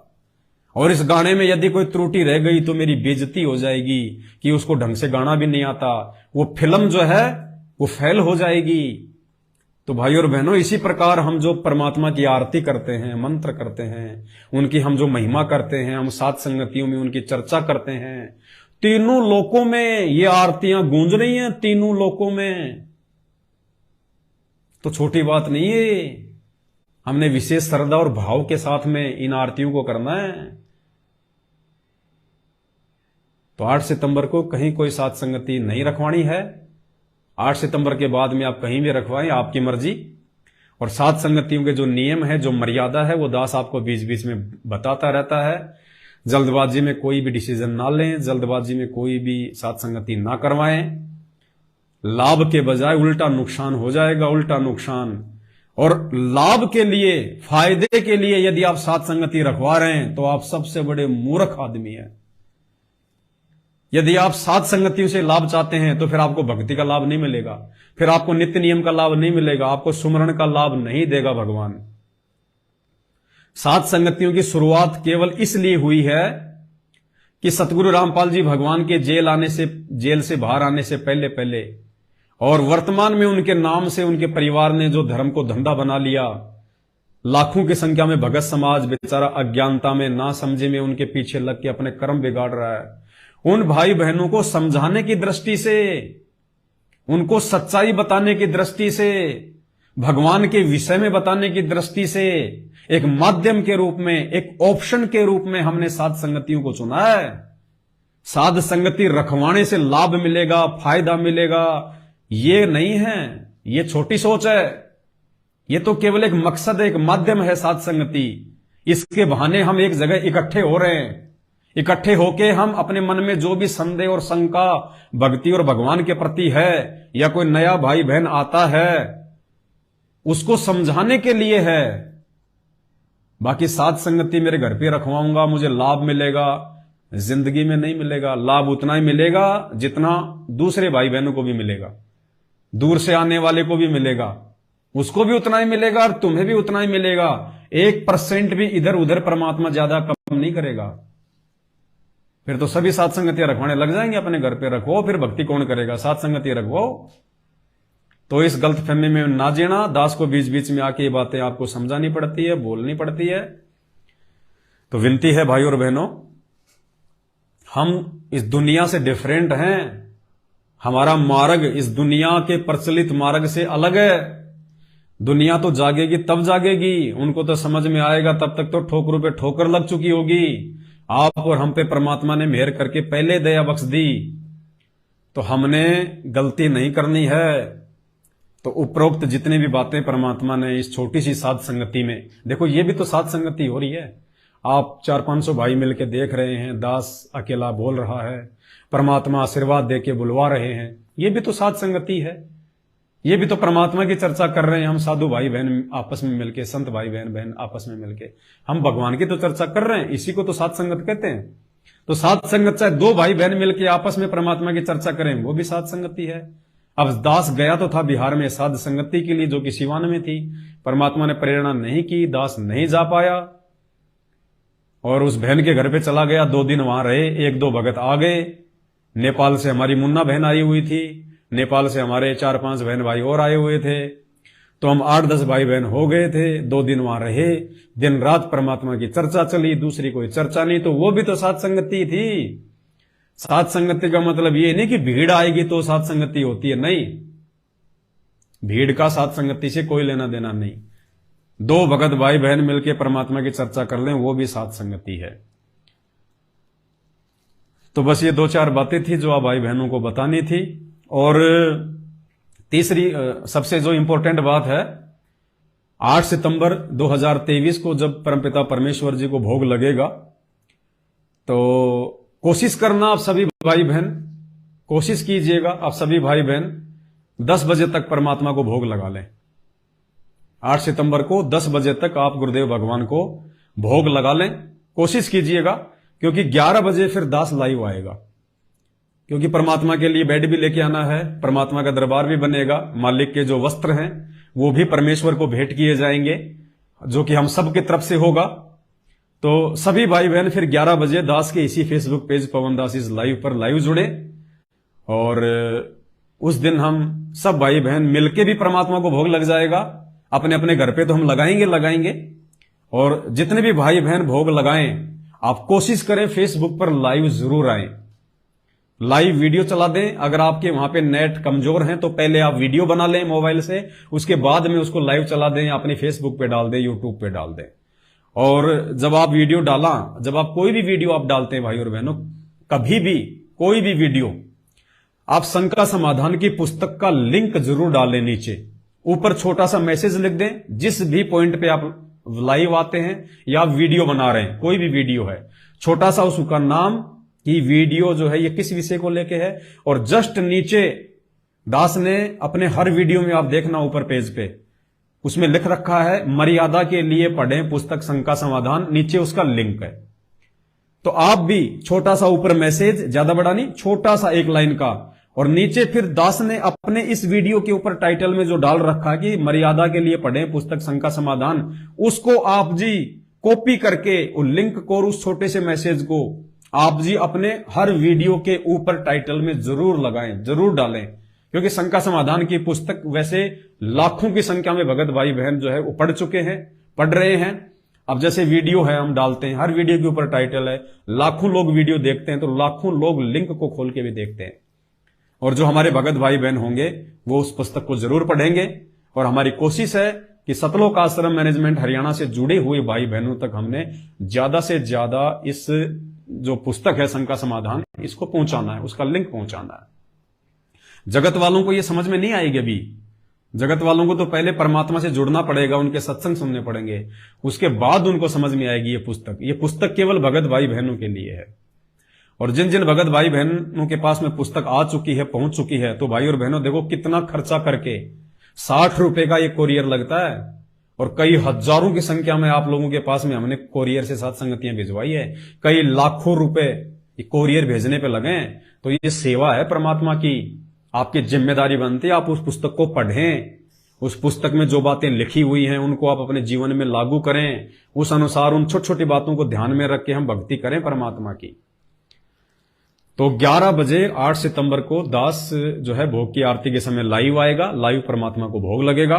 तो आप जी 11 बजे जुड़ने का प्रयास करें, सभी भाई बहन मिलकर एक बार फिर से परमात्मा जी को भोग लगा लेंगे। और हमने तो भगवान प्रसन्न करना है जैसे तैसे, क्योंकि हमारा तो मकसद ही ये है, जिंदगी का दूसरा कोई मकसद है ही नहीं। पेट पालन तक रोजी रोटी, और उसके बाद सिर्फ भगवान और कोई नहीं। तो जितनी भी बातें परमात्मा ने इस वीडियो में ज्ञान आधार से बुलवाई हैं, प्रार्थना करूंगा थोड़ा उन पे विचार करना, अमल करने का प्रयास करना। दास भी अमल करने का जो है पूरा प्रयास करता है, दास भी विचार करता है। मुझे भी सद्बुद्धि, मुझे भी नई नई बातों की जानकारी साध संगति से मिलती है। आप जैसे भाई बहनों के पास में जब मैं जाता हूं, मैं उनके पास में बैठता हूं, परमात्मा की कोई चर्चा होती है, तो बहुत सारी बातों का हमारे को मालूम पड़ता है। ये सारे विचार मेरे नहीं होते जो आप वीडियो के माध्यम से सुनते हो। आप जैसे भाई बहनों से जब बातचीत होती है तो परमात्मा उनको प्रेरणा कर देते हैं, किसी चीज के लिए मुझे प्रेरणा करते हैं, और प्रेरणा परमात्मा उसी को करेंगे जो मर्यादा में होगा। जो मर्यादा में नहीं होगा उसको गुरुदेव भगवान भक्ति से संबंधित कोई प्रेरणा नहीं करेंगे। तो उस बहन के माध्यम से परमात्मा ने काफी बातें जो है दास तक पहुंचाई हैं। इसलिए पहुंचाई हैं क्योंकि दास को वर्तमान में परमात्मा ने एक यंत्र के रूप में खड़ा कर रखा है, निमित्त बना रखा है। इस दास के माध्यम से वो बातें आप तक पहुंचें, बस दास का इतना ही काम है। बाकी मैं मर्यादा में रहूंगा तो मेरे परमात्मा मुझसे प्रसन्न होंगे, मैं गुरु को भगवान मानूंगा तो मेरे गुरुदेव मुझसे प्रसन्न होंगे। ये निमित्त बनना एक बात अलग है और भक्ति करना बात अलग है। निमित्त बनने मात्र से, वीडियो बनाने मात्र से मेरा मोक्ष हो जाएगा, कम फाइनल नहीं है। मोक्ष मेरा भी भक्ति से होगा, आपका भी भक्ति से होगा, गुरु को भगवान मानने से होगा। तो भक्ति मार्ग में भगत भगत होता है। भगत को कभी भी हमने किसी ऊंच नीच की दृष्टि से नहीं देखना चाहिए। भगत के रूप में तो अपने से जो है बल्कि बढ़कर जो है वो देखना चाहिए। और वैसे भगत को कभी भी हमने किसी और दृष्टि से नहीं देखना है, चाहे वो कितना ही अच्छा बोले, कितना ही मीठा बोले, कितना ही वो कड़वा बोले, कुछ भी बोले, कितना ही उसको ज्ञान है, ये ज्ञान जीव को नहीं हो सकता, ये ज्ञान परमात्मा देता है। परमात्मा गुरुदेव भगवान ने सबको दे रखा है, सबको। भगत को हमने भगत भाई की नजर से ही देखना है, गुरु बहन भाई की नजर से देखना है, इससे ऊपर नहीं देखना। अगर इससे एक पॉइंट भी ऊपर देख लिया मार खा जाएंगे, क्योंकि भगत भगत होता है, भगवान भगवान होता है। दोनों शब्द अलग अलग हैं, उनके गुण भी अलग अलग हैं। जीव अलग है तो पीव अलग है, आत्मा अलग है तो भगवान अलग है, आत्मा अलग है तो परमात्मा अलग है, भगत अलग है तो भगवान अलग है, शिष्य अलग है तो गुरु अलग है। बाकी तो परमात्मा की मौज, वो तो पत्थर से बुलवा दे। अरे 650 साल पहले पंडितों के भंडारे में, तोताद्री नगर में, काशी में, परमात्मा ने भैंसे के ऊपर हाथ रख के उससे वेद मंत्र बुलवा दिए। बताओ, जानवर कभी इंसान की भाषा बोल सकता है क्या इस कलयुग में? सतयुग में तो बोलते थे, परमात्मा ने बताया कि शुरुआत में। लेकिन इस घोर कलयुग में कोई जानवर इंसान की भाषा बोल सकता है क्या? लेकिन कबीर साहिब सतगुरु रामपाल जी भगवान ने बुलवा दिया अपना आशीर्वाद देके। ये समर्थ है, ये किसी से भी अपना काम निकलवा सकता है। अब बोलिए, अब भैंसे ने वेद मंत्र बोले तो क्या भैंसे को कोई पूजता है? किसी ने भैंसे को पूजा आज तक? किसी ने भी? आपका भी कभी दिमाग में आया कि उस भैंसाराम की हमारे को जो है वो पूजा करनी चाहिए? नहीं आता ना। इसी प्रकार परमात्मा किसी भी भगत को आशीर्वाद देके अपना कोई भी काम करवा सकता है, लेकिन वो भगत भगत ही होता है और भगवान भगवान ही होता है। लेकिन इतना जरूर हो जाता है कि परमात्मा उसको थोड़ा विशेष ऊपर उठा देते हैं। अब उस भैंसाराम की हम लोग पूजा तो नहीं करते, लेकिन कई बार जैसे गुरुदेव ने आश्रम में वो चित्र बना रखे हैं जोटे को आशीर्वाद देते हुए, वो चित्र जरूर आपको जो है वो घरों में मिल जाएगा। अब बताओ, भैंसे का कोई चित्र लगाता अपने घर में? लेकिन भगवान ने आशीर्वाद दिया तो भैंसे का चित्र भी लग गया घर में। मतलब भगवान के आशीर्वाद मात्र का इतना लाभ एक जानवर को भी अपने घर पे दीवारों पे लोगों ने लगा दिया, लेकिन उस जानवर में आस्था नहीं है। हमने केवल इसलिए लगा रखा कि भगवान ने देखो कैसे एक जानवर को आशीर्वाद देके अपना काम करवाया। तो ठीक इसी प्रकार भाई और बहनों, दास तो एक जानवर है, जानवर। हम सब जानवर ही हैं। हम भी तो 84 लाख योनियों में एक योनि है, मानव योनि। ये कोई 84 लाख से कोई भिन्न थोड़ी है, 84 लाख में काउंट होती है। हम भी जानवर ही हैं। हमारे भी तो कुत्ते और सुअर की तरह दो, ये देखो, हाथ है, पैर है, नाक, आंख, कान, सब कुछ जानवरों के, सब कुछ हमारे हैं। बस उनके शरीर की रचना अलग है, हमारे शरीर की रचना परमात्मा ने भक्ति करवाने के लिए, रोजी रोटी के लिए परमात्मा ने थोड़ी सी भिन्न कर दी। बाकी सारे कर्म जो जानवर करते हैं, बच्चे पैदा करना, संभोग करना, लड़ाई झगड़ा करना, चिल्लाना, क्रोध में होना, गुस्से में होना, प्यार करना, मोह ममता, जो कुत्ते में वो इंसान में भी है। सिर्फ भक्ति कर सकते हैं हम इस योनि में, भगवान को पहचान सकते हैं बस। बाकी तो कुत्ता भी तो कुत्ते की भाषा जानता है, पहचानता है, लेकिन हम भक्ति कर सकते हैं, कुत्ता भक्ति नहीं कर सकता। आप कुत्ते को कितना ही समझा दो कि राम श्री कृष्ण, उसको नहीं पता कि कौन राम कौन श्री कृष्ण, कैसे आरती करनी है, कैसे क्या करना है। तो ये बुद्धि परमात्मा ने केवल इंसान को बख्शी है, 84 लाख योनियों से भिन्न है। और फिर परमात्मा कहते हैं कि मानव जन्म दुर्लभ है, ये मिले न बारंबार, जैसे पेड़ से पत्ता टूट गिरे फिर वापस नहीं लगता डार। तो मेरे जगत वाले भाई बहन भी देखो, जितने भी जगत वाले भाई बहन हैं जो संत रामपाल जी से नफरत करते हैं या पता नहीं क्यों उनके मन में क्या घुसा पड़ा है, देखो आप लोग कितने महीने से मेरे वीडियो देख रहे हो और आप लोगों ने जितनी गालियां निकालनी थी आपने निकाली। कई तो थक गए बेचारे कि यार ये कुछ नहीं, इसके पता नहीं फर्क ही नहीं पड़ता, ये पता नहीं कमेंट्स पढ़ता है कि नहीं पढ़ता है। वो बेचारे गालियां देना ही भूल गए। लेकिन उसके बावजूद भी जितने भाई बहन जो जी भर के देते हैं, पता नहीं क्या क्या बोलते हैं। अब रियली मानना, अभी आप लोग संत रामपाल जी के ज्ञान से अपरिचित हो, आप अपने ही पिता से दूर हो। हमें तो पता है कि हम भी उन्हीं के बच्चे और आप भी उन्हीं के बच्चे, लेकिन हमारे मन में आपकी इन गालियों का लेस मात्र भी, 1% भी कोई फर्क नहीं पड़ता है। बल्कि हम तो हमेशा यही प्रयास करते हैं कि ये परमात्मा इनको भी सद्बुद्धि दो, इनको भी परमात्मा थोड़े बहुत ये बुद्धि दो। ये सांसारिक तौर पे तो कोई इंजीनियर बना बैठा है, कोई डॉक्टर बना बैठा है, कोई वैज्ञानिक बना बैठा है, कोई बहुत बड़ा व्यापारी बना बैठा है, MA PhD करके पता नहीं क्या अपने आप को समझ रहा है। लेकिन मरने के बाद में गधे कुत्ते सूअर बनेंगे। चाहे तुम मंत्री प्रधानमंत्री बन के बैठे हो, कितने चाहे तुम इंजीनियर हो, डॉक्टर की उपाधियां लेके बैठे हो, ये मानव शरीर इंजीनियर बनने के लिए नहीं, भक्ति में इंजीनियर बनने के लिए मिला है। परमात्मा की भक्ति करने के लिए मिला है। ये मरने के बाद में वो इंजीनियर भी गधे की योनि में जाएगा, अगर राम नहीं बजा तो, भगवान नहीं बजा तो हमें तो आप लोगों के ऊपर जब आप गालियां निकालते हैं, अपनी जो ये मंद बुद्धिता का आप ये परिचय देते हैं, हमें तो बड़ा जो है अंदर से मतलब दुख सा महसूस होता है कि देखो नादान भगवान धरती पे है, उसके बाद में भी नरक में जाने की तैयारी कर रहे हैं। हम समझा रहे हैं तो फिर भी नहीं समझ रहे, कह रहे हैं भाई सत्संग सुनो संत रामपाल जी का यूट्यूब पे जाके, फिर भी उल्टा गालियां निकाल रहे हैं। तो बड़ा दुख होता है कि क्या बनेगा इनके साथ में, क्या बनेगी। ऐसे महापुरुष की निंदा कर रहे हो तुम, ऐसे महापुरुष को गालियां दे रहे हो तुम। अरे श्री कृष्ण जी को शिशुपाल ने 100 गालियां दी थी, सुदर्शन से चक्कर आउट, गर्दन काट दी थी सुदर्शन ने, खुद की बुआ का लड़का था। तो मेरे भाई और बहनों, आपकी गालियां श्री कृष्ण को नहीं पड़ रही। श्री कृष्ण तो संत रामपाल जी के पैर के नाखून के बराबर भी नहीं है, पावर में, शक्ति में। ये है भगवान, लेकिन ये कहां तक के भगवान हैं, इनकी पावर कितनी है। एक सरपंच को भी हम साहब कहते हैं और प्रधानमंत्री को भी हम लोग साहब कहते हैं, प्रधानमंत्री साहब, सरपंच साहब, लेकिन उन दोनों साहबों की शक्ति में कितना अंतर है। तो इसी प्रकार संत रामपाल जी को समझो प्रधानमंत्री और श्री कृष्ण राम ब्रह्मा विष्णु महेश को समझो सरपंच। बस इतना लेवल है। इस बात का पता जब चलेगा जब आप इनके सत्संग सुनोगे, सृष्टि रचना सुनोगे। अभी भूल में बैठे हो आप लोग। तो विनती करूंगा आप लोग भी गुरुदेव भगवान के सत्संग सुनना शुरू करो, गुरुदेव भगवान से अरदास किया करो, प्रार्थना करो हाथ जोड़ के कि हे पूज्य गुरुदेव भगवान सद्बुद्धि दो मालिक, हम भी आपके भक्तों के जैसा बने, हमें भी सोचने समझने की जो है थोड़ा बहुत ये ताकत पैदा हो। तो आप लोग तो बीमार हो अभी आध्यात्मिक तौर पे भाई, बीमार। जिस दिन आपकी आंखें खुलेंगे ना, उस दिन बहुत पछताओगे फिर आप कि परमात्मा के आपको जितनी गालियां हमने दे दी है, हम कैसे वो पाप कर्म धोएंगे। क्योंकि देखो पाप उतरेगा भक्ति से, और जिसके पाप जितने थोड़े होते हैं जल्दी में लट जाता है।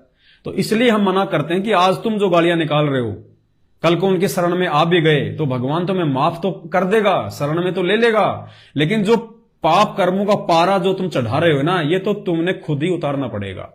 इसलिए दास विनती करता है कि इस प्रकार के शब्द बोल के किसी भी संत महात्मा के प्रति और अपने पाप कर्मों को ज्यादा ना बढ़ाओ, जहां है वहीं रख लो, ताकि जब भी भक्ति शुरू करोगे तो वहीं से मैल साफ होना शुरू हो जाएगा। वरना ये मैल तो भाई चढ़ता जाएगा। और कहते हैं तेल हमेशा तिलों में से निकलता है, सूखी लकड़ी में तेल नहीं निकलता। तो तुम्हारी खुद की भक्ति से ही फिर तुम्हारे को ये पाप कर्म साफ करने पड़ेंगे, बहुत जोर लगेगा। और फिर तुम कहोगे मैं तो भक्ति भी कर रहा हूं फिर भी कोई लाभ नहीं मिल रहा, भक्ति कर रहा हूं फिर भी कोई विशेष लाभ नहीं है। अरे विशेष लाभ मिलेगा कहां से, पहले तुमने इतने खड्डे खोद रखे हैं, वो खड्डे भी तो भगवान ने तुम्हारी भक्ति से ही बंद करने हैं। इसलिए भाई बहन आगे पाप कर्म ना बढ़ाओ, यही स्थिर हो जाओ, वरना ये खड्डे तुमने खुद ही भरने पड़ेंगे आने वाले दिनों में। उस समय फिर माथा पकड़ के रोने के अलावा दूसरा कोई चारा नहीं होगा। इसलिए हम आप लोगों को कुछ नहीं बोलते, आप इतनी गालियां निकालते हो, शायद इतनी गालियां तो दुनिया में किसी को नहीं पड़ी होंगी, दुनिया में किसी को जितनी गालियां 5-6 महीने में तुम लोगों ने मुझे और मेरे गुरुदेव भगवान को निकाल दी है। तो ये खड्डे खुद बंद करने पड़ेंगे फिर, और बड़ा जोर आएगा उस समय। तो ठीक है भगत भाई बहनों, दया परमपिता परमेश्वर की। दास अभी मार्केट में जाएगा परमपिता परमेश्वर के लिए जो है विश्राम के लिए और बेड, जैसा भी परमात्मा प्रेरणा करेंगे। फिर 8 सितंबर को सभी भाई बहनों के साथ में लाइव आके सबके सामने होगा। बंदी छोड़ सतगुरु रामपाल जी भगवान की जय हो।